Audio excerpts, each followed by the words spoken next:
How long I lay there, smothered and horrified, I know not. I couldn't think, I couldn't hope. But then I heard stealthy footsteps, and there came the first hint of a flaw in Abner's plans. For the lid of the deed box was thrown open, and I found myself staring up into the faces of the chubby man, and the foxy man, and Sylvia Daisy Pouncer. Whoa! You see, my Panzer, what? I told you he's been aiming to put a double cross on us. Oh. So you did, Joe. And I thought so too for some time. And here's the boodle, all packed up and ready for a private getaway. False-hearted, treacherous Abner. Quick, into our suitcase with it all, package after package. And it's we'll make the private getaway with it all and desert him. All his mad magic schemes. Always knew we'd go too far one day. Hurry, hurry, Joe and Charles. My amethyst and my emerald. Almost finished, sweet Sylvia, and then out to the motorplane. Ah, what? But not before we foiled him in other ways too. Come. Wait a moment. We've left something. That's nothing at all, my dear Sylvia. Only a little bit of rag, a scrap of jeweler's chamois. I'll throw it in the fire. Come, hurry now before Abner comes back for his loot. Quickly, Charles. Fill the deed box up with coal so that the monster will never suspect. My Sylvia, what an inspiration. Never was your equal born. Ah, what? And that little fragment of rag, that jeweller's chamois, was none other than 2-inch-high Kay Harker. As Charles threw me into the grate as they rushed off, I luckily fell into the ashes and not into the fire itself. And then, a moment later, Abner did come back himself, and I scrambled blindly into his turn-up again as he snatched up the deed box and hurried back to his last scene of all with coal haulings.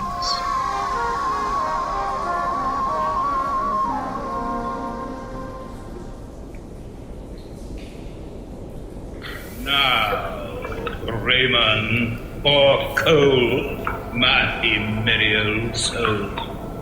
I have only one thing to say to you, the last chance of all, as I promised. I want your elixir. How about it? No, I have told you.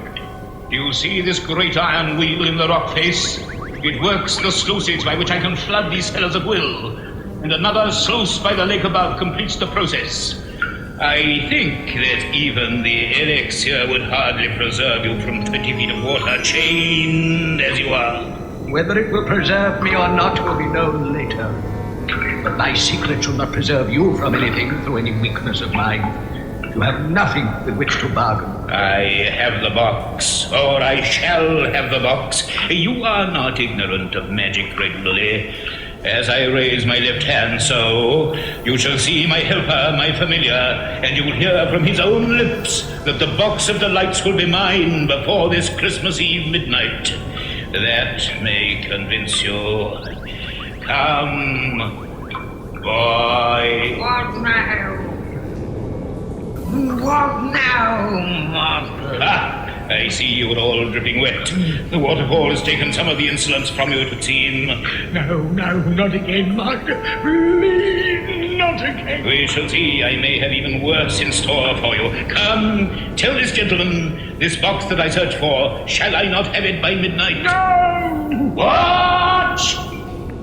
You told me. I didn't. I said you'd have it under your hand, and you have had it under your hand. It has been on your very person through the agency of Kay Harker. Kay Harker, that little mildew of a boy who cheated me once before of a great treasure. That's right. Where is he? Tell me instantly. I won't tell you another thing more. You can peg me under the waterfall, or melt me in the fire, or blow me through the wind. Yet I'll never tell you another thing. So that's what I call squid to you, Abner Brown. I shall strike you on the head, and it will telescope into your chest, and your legs will spindle up through your shoulders.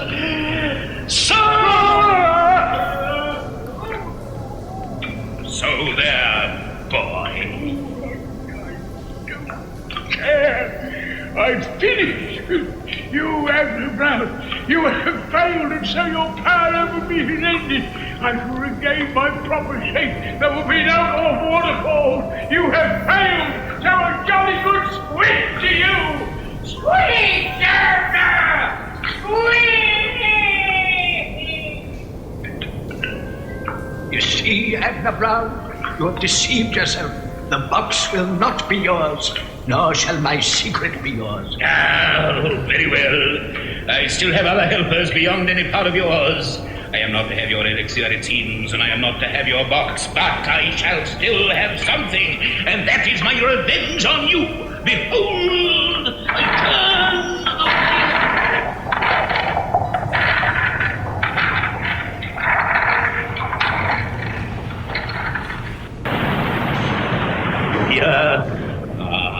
I love the noise of the running water. As the poet says, beauty born of murmuring sound does pass into my face. And now to the lake to turn the other great sluice wheel, and then off with my little earnings to a place of rest and beauty. Farewell, Raymond Lully. Ah, if only that wretched mildew of a boy, Kay Harker, were with you to share your fate. Farewell, a long farewell.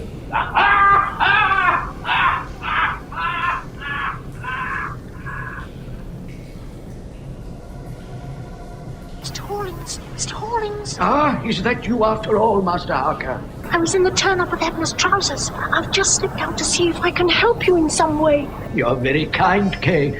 But if I were you, I wouldn't keep that size, poor boy. No bigger than my thumb. I can't help it. I've lost your box, Mr. Hollings. It was shaken out of my pocket somewhere. I'm sorry. Oh, that's a pity indeed. It might have saved us. Isn't there some other way? Some other magic you could work? No, but wait. Yes. Yes, there might be. Now that you are with me, Kay. Have you such a thing as a pencil and a bit of paper? I'm afraid I haven't. Then, do you see my coat in the corner there that they took from me? If you can rummage in the pocket, you'll find paper and pencil, I dare say. I'll try. Ah, that's the style. Well climbed, sir.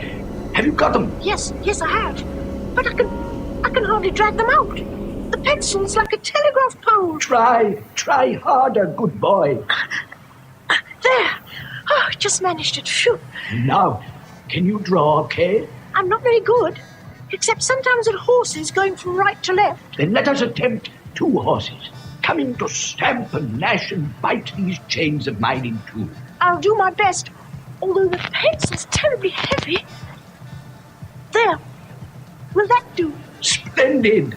Now, stand the paper up on its edge and watch.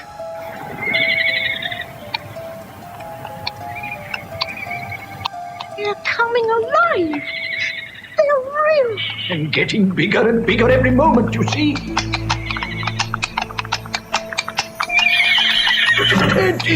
Steady, my lads. Come, bite my chains with your strong white teeth. And while they're at it, will you draw a man in a big rowing boat, Kay, with a bunch of keys in his hand to set the others free along there? I'll try. Good, my splendid boys. And lo, the last dream gone. Swap with you.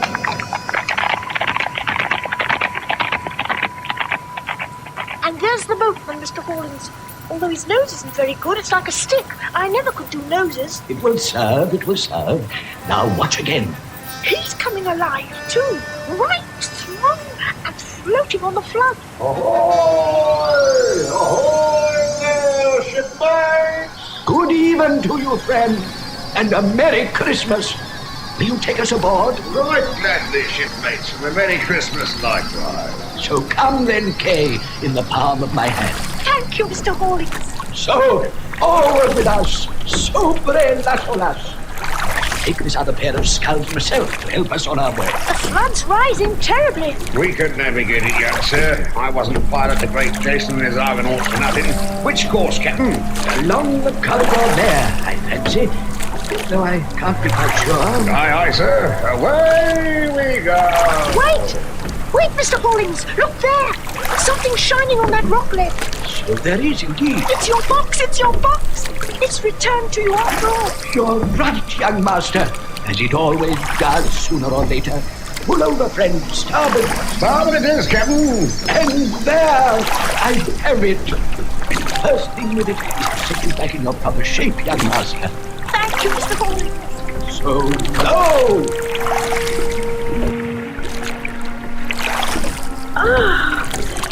Oh, thank you, thank you. Now, quickly again. Now, forward, forward. And keep your keys handy for the cells, Mr. Boatman. I believe we shall manage it yet, so we will. Aye, aye, sir. Ahoy, ahoy now! Ship ahoy! They're there already, all waiting for us. Ahoy there, your grace! Ahoy, ahoy! And the little Count Kay Harker himself come to save her. And my dear friends with the same to carry on him to fight into the man. We can't follow them.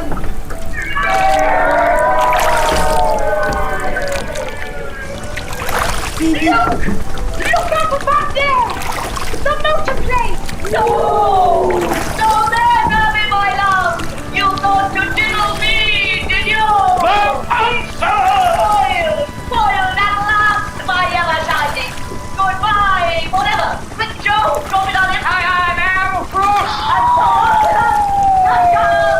Goodbye, Miami! Okay, they dropped a bomb on him. No, it's only a 2-pound bag of flour, but it's fallen on him, and it's blinding him. He's toppling. He's toppling into the wheel itself. 9 turns! 9 turns at last!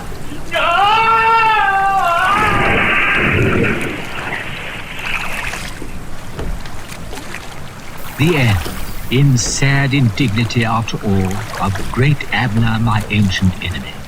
For all his sins, requiescat.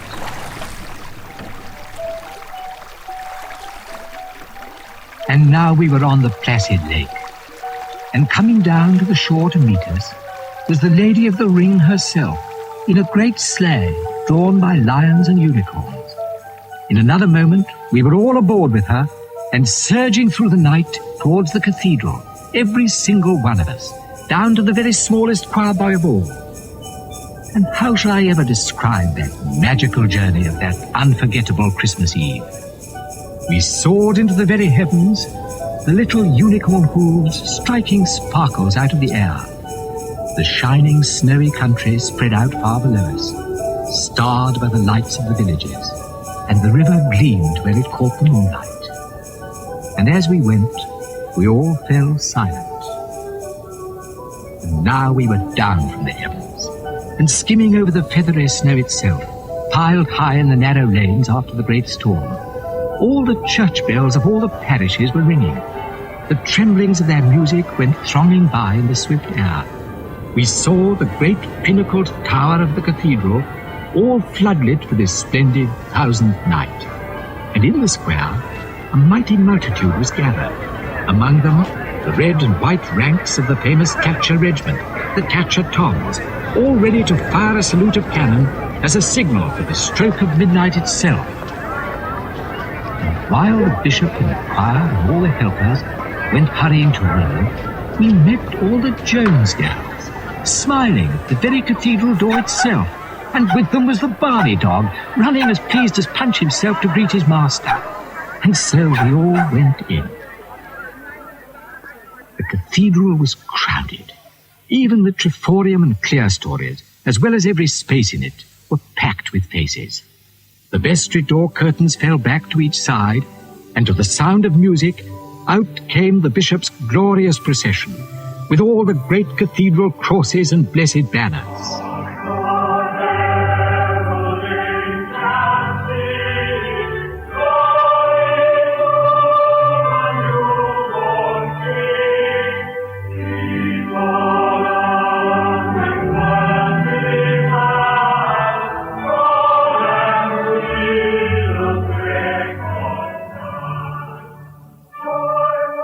The music shook the whole vast building.